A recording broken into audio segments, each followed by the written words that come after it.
رشتے قائم کیے۔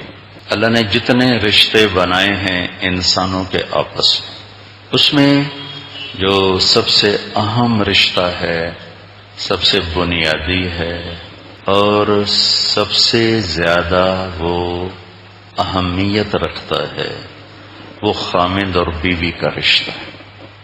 اللہ تعالیٰ نے جتنی آیات اس رشتے کے لیے اتاری ہیں اتنی اور کسی رشتے کے لیے نہیں اتاری۔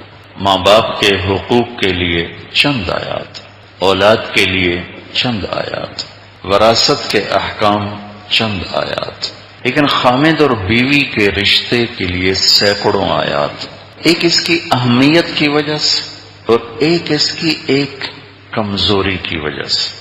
بنیاد تو ایسے ہے کہ اللہ نے پہلا رشتہ آدم اور حوا میں خامد اور بیوی کا قائم فرمایا، وہاں سے نسل شروع ہوتی، اور آخری رشتہ بھی جنت میں خامد اور بیوی اکٹھے رہیں گے، ہر ایک اپنی اپنی جنت میں اپنے بیوی کے ساتھ، بیوی اپنے خامد کے ساتھ۔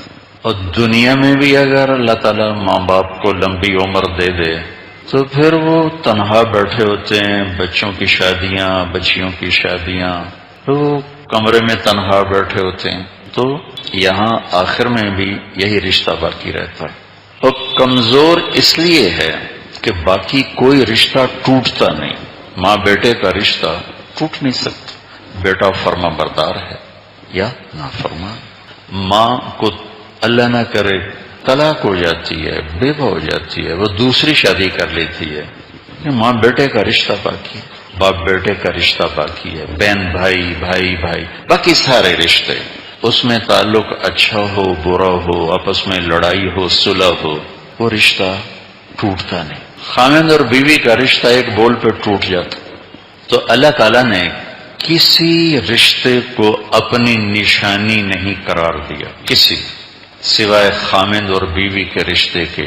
اللہ نے اور کسی رشتے کو یوں بیان نہیں کیا کہ تمہارے ماں باپ ہیں میری بہت بڑی نشانی ہے، تمہارے بچے ہیں میری بہت بڑی نشانی ہے، تمہارے بہن بھائی ہیں میری بہت بڑی نشانی ہے۔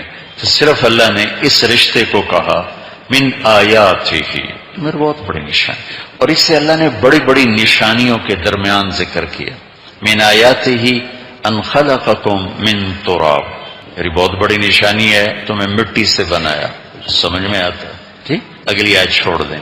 من آیاتہ خلق السماوات والارض، میری بہت بڑی نشانی زمین آسمان، واختلاف السنتکم والوانکم، تمہارے چہرے الگ تمہاری زبانیں الگ، میری بہت بڑی نشانی ہے منامکم باللیل والنہار، تمہارا سونا اٹھنا رزق کی تلاش، میری بہت بڑی نشانی ہے یریکم البرق خوفا وطمعا، یہ جو بادل آتے ہیں بارش ہوتی ہے بجلیاں چمکتی ہیں بادل گرجتے ہیں۔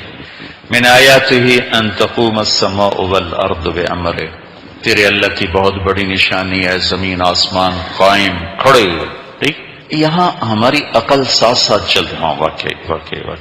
اب میں وہ آیت پڑھتا ہوں جو میں نے چھوڑ دی تھی، شاید کبھی ہمارا ذہن بھی نہ گیا ہو کہ اللہ نے کس طرح اس رشتے کو بیان کیا ہے۔ من آیاتہ ان خلق لکم من انفسکم ازواجا لتسکنوا الیہا وجعل بینکم مودۃ ورحمہ ان فی ذلک لآیات لقوم یتفکرون۔ سب سے طاقتور لفظ استعمال کیا ہے؟ یتفکر، للعالمین ہے، یسمعون ہے، یعقلون ہے، اور صرف یہاں ہے یتفکرون۔ بڑا غور کرو گے نا پھر تمہیں یہ بات سمجھ میں آئے گی کہ اللہ تعالیٰ کہہ رہا ہے کہ میری بہت بڑی نشانی ہے کہ میں نے تمہیں خامد اور بیوی کا رشتے میں جوڑ دیا اور اس میں سکون رکھ دیا اور اس میں محبت اور ہمدردی کو رکھ دیا۔ کسی رشتے میں اللہ نے تین چیزیں ذکر نہیں فرمائی، سکون، محبت، ہمدردی۔ صرف اسی رشتے میں اللہ نے فرمایا کہ تیرے رب نے سکون رکھا، محبت، ہمدردی۔ پوری دنیا میں یہ رشتہ بہت ذلیل ہو رہا ہے، بہت ذلیل ہو رہا ہے، معاشرت غالب ہے، معاشرت۔ یورپ میں تو ویسے ہی خامد اور بیوی کا تصور ٹوٹ چکا ہے، اور بعض ملکوں میں بیوی اتنی مظلوم ہوتی ہے کہ مار دو، پیٹ دو، دھکے دو، اف بھی نہیں کر سکتے۔ خود ہمارے دیش کا یہی حال ہے، خاص طور پر ہمارے جو پہاڑی علاقے ہیں یا ہمارے پنجاب کے دیہاتی علاقے یا سندھ کے دیہاتی یا بلوچوں کے دیہاتی، چاروں جگہ بیوی ایک جانور ہے، اسے مارو پیٹو گالیاں دو دھکے دو، اس نے گھٹ گھٹ کے مر جانا ہے، اس نے برداشت کرنا ہے۔ تو اللہ تعالیٰ نے بھائیو اس رشتے کی عظمت کے لیے یہ خوبصورت عنوان اختیار کیا، من آیاتی، من آیاتی، میری بہت بڑی نشانی ہے کہ ہم نے تمہیں خامند اور بیوی کے رشتے میں جوڑا ہے، اور اس میں سکون، اس میں محبت، اس میں ہمدردی کو بھر دیا ہے۔ اس رشتے کو باقی رکھنے کے لیے کوئی روپیہ پیسہ نہیں چاہیے، صرف نبی والی معاشرت، نبی والے اخلاق، نبی والے اخلاق، کہ جہاں میرے نبی والے اخلاق ہوں گے وہاں وہ گھر آباد ہو جائے گا۔ جہاں نبی والے اخلاق نہیں ہوں گے، وہ ڈیفنس میں شادی ہو یا وہ لیاری میں شادی ہو، وہ ناکام ہوگی، کیونکہ انسان رویوں سے گھر آباد کرتا ہے، پیسوں سے نہیں۔ حسن سلوک سے جیسے گھر آباد ہوتے ہیں، وہ غریب کا گھر ہو چراغ جلے یا نہ جلے، یا مالدار کا گھر ہو کہ فانوس جگمگا اٹھیں۔ بھائیو، زندگی کی روشنی فانوس سے نہیں، بجلی سے نہیں، زندگی کی روشنی میرے نبی والی معاشرت اور اخلاق کے ساتھ، اور گھروں کا اندھیرا تو بجلی جانے سے ہے، زندگی کا اندھیرا بد اخلاقی سے ہے۔ جب مرد کی زبان تیز ہو وہ گھر نہیں چلے گا، یا عورت کی زبان تیز ہو گھر نہیں چلے گا۔ اس لیے طلاق رکھی گئی کہ نہیں گزارا ہو رہا تو عزت کے ساتھ الگ ہو جائے۔ میرے نبی نے 11 شادیاں کی، 13 نکاح کیے، 13 نکاح 11 شادیاں، 2 نکاح ہوئے اور رخصت ہونے سے پہلے طلاق دی تھی۔ تو ایک راستہ رکھا کہ نہیں گزارا ہو رہا تو علیحدگی ہو سکتی۔ ہمارے ایک دفعہ ایک بچی میرے پاس رات کو گاؤں میں، رات کو عشاء کے بعد پہنچ گئی۔ ارے کہاں سے آئی ہو؟ میں جنگ سے آ رہا ہوں۔ جنگ وہاں سے 1.5-2 گھنٹے بسوں پہ آؤ، 2-2.5 گھنٹے کا سفر۔ ارے میرے پاس کیا لینے ہے؟ کہ مجھے طلاق دلا دے، میرا خامن مجھے روز مارتا ہے، روز مارتا ہے۔ میں ماں باپ سے کہتی ہوں، وہ کہتے ہیں قتل کر دیں گے، طلاق نہیں لیں گے، گزارا کر گزارا کر گزارا کر، ہمارے گھر میں آئی ہم تمہیں قتل کر دیں گے، تو مجھے طلاق لے کر دے دو۔ میری بس ہو گئی کہ روزانہ مارتا ہے۔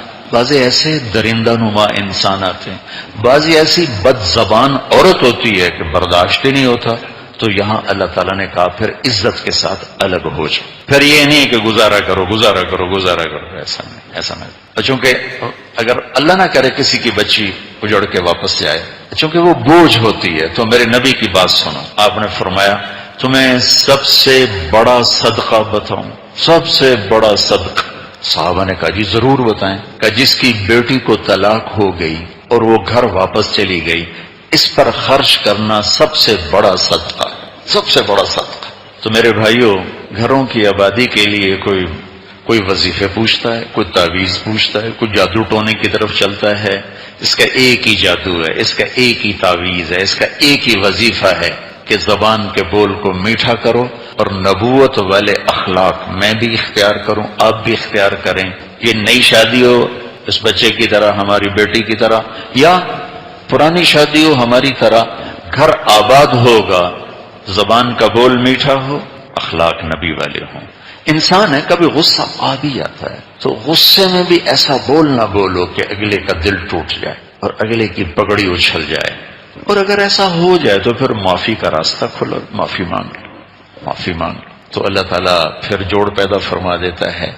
تو یہاں پھر انانیت آ جاتی، میں کیوں معافی مانگوں، میں کیوں معافی مانگوں۔ بھائیو، اس لیے میرے نبی نے 11 شادیاں کی ہمیں زندگی سمجھانے کی۔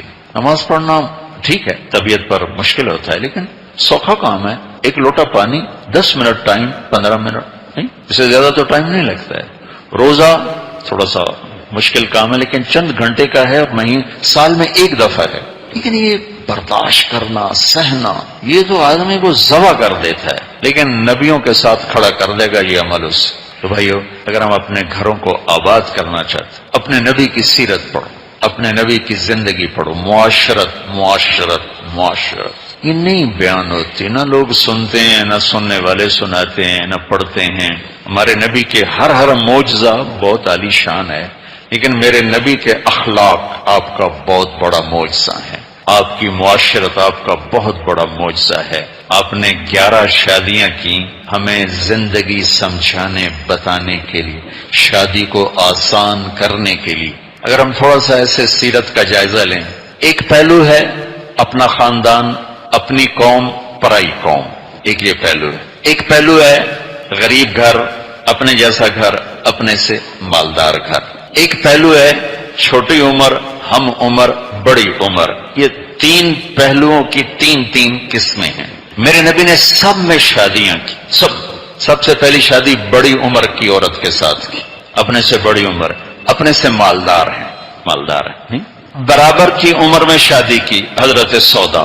چھوٹی عمر کی لڑکی سے شادی کی، حضرت عائشہ رضی اللہ عنہ۔ پھر ایک اور پہلو ہے مطلقہ، بیوہ، کنواری، یہ چوتھا پہلو ہے۔ مطلقہ ہو، بیوہ ہو، کنواری ہو۔ تو آپ نے پہلی شادی بیوہ سے کی، دوسری شادی بیوہ سے کی، ایک شادی مطلقہ سے کی، ایک شادی کنواری سے کی ہے، باقی یا مطلقہ ہیں یا بیوہ ہیں یا باندی سے آزاد ہوئی ہیں، یہ شادیاں آپ نے کی ہیں۔ اس میں بھی آپ نے وسعت رکھی۔ اور اپنے خاندان میں شادی کی، حضرت خدیجہ، حضرت عائشہ۔ دشمن کے خاندان میں شادی کی، حضرت ام حبیبہ بنو امیہ سے ہیں۔ قوم میں شادی کی، خاندان میں نہیں کی، قوم میں شادی کی، حضرت میمونہ ہلالیہ جویریہ بنی مصطلق، اپنی قوم ہے لیکن خاندان نہیں۔ قوم سے بھی باہر شادی کی، حضرت صفیہ یہودی۔ ایک دفعہ اب آئے حضرت صفیہ کے گھر تو وہ رو رہی تھی، تو آپ نے کہا کیوں رو رہی ہو؟ کہا مجھے میری سوگنے کہتی ہیں یہودی کی بیٹی۔ تو آپ نے کہا تو ان سے کہہ میں نبی کی بیوی ہوں اور نبی کی بیٹی ہوں، کہ میرا باپ یعقوب جو بنی اسرائیل سے، اور میرا خامن جناب رسول اللہ صلی اللہ تعالی علیہ وسلم۔ تو اس کو وسعت دی۔ ہماری کتنی بچیاں بیٹھی رہتی ہیں، بھائی ہم میمن ہیں، میمنوں میں شادی کریں، ہم راجپوت ہیں، راجپوتوں میں ہی شادی کریں، ہم تو بٹ ہیں، ہم بٹوں میں ہی شادی کرنے، ہم ارائیوں میں شادی کریں، ہم سندھیوں میں شادی کریں، ہم پنجابی ہیں، ہم پنجاب میں، ہم پٹھان ہیں، پٹھانوں میں کریں۔ کتنی بچیوں کی عمر ڈھل گئی، ختم ہو گئی۔ بھائی ہم اپنوں میں کرتے ہیں، غیروں میں نہیں کرتے۔ میرے نبی نے تینوں سارے بت توڑ دی، اپنوں میں کی، اپنے خاندان میں کی، دشمن خاندان بنو امیہ ان میں کی، اپنی قوم میں کی، قوم سے باہر یہود میں کی۔ ہم عمر سے کی حضرت سودا، بڑی عمر حضرت خدیجہ، چھوٹی عمر حضرت عائشہ رضی اللہ عنہ، مالدار حضرت خدیجہ، غریب حضرت جویریہ، باندی سے آزاد کیا، برابر کی باقی ساری مستورات۔ تو آپ نے اس کو وسعت دی۔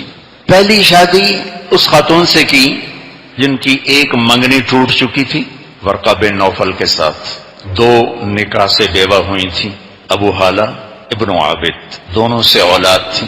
اور تیسری شادی جناب رسول اللہ نے کی 40 برس کی عمر میں ان کے ساتھ۔ پرتکلف ولیمہ کیا، درمیانہ ولیمہ کیا، فقیروں والا ولیمہ کیا، سب کے لیے راستہ کھول دی۔ یہ سارے میرے نبی کے طریقے۔ حضرت عائشہ کا ولیمہ کی کیا ہوا؟ سعد بن عبادہ نے دودھ بھیج دیا، آپ نے سب کو پلا دیا، اتنا آسان ولیمہ۔ پھر باقی امہات المومنین کے ولیمے کیے سادہ لیکن ہوئے ولیمے۔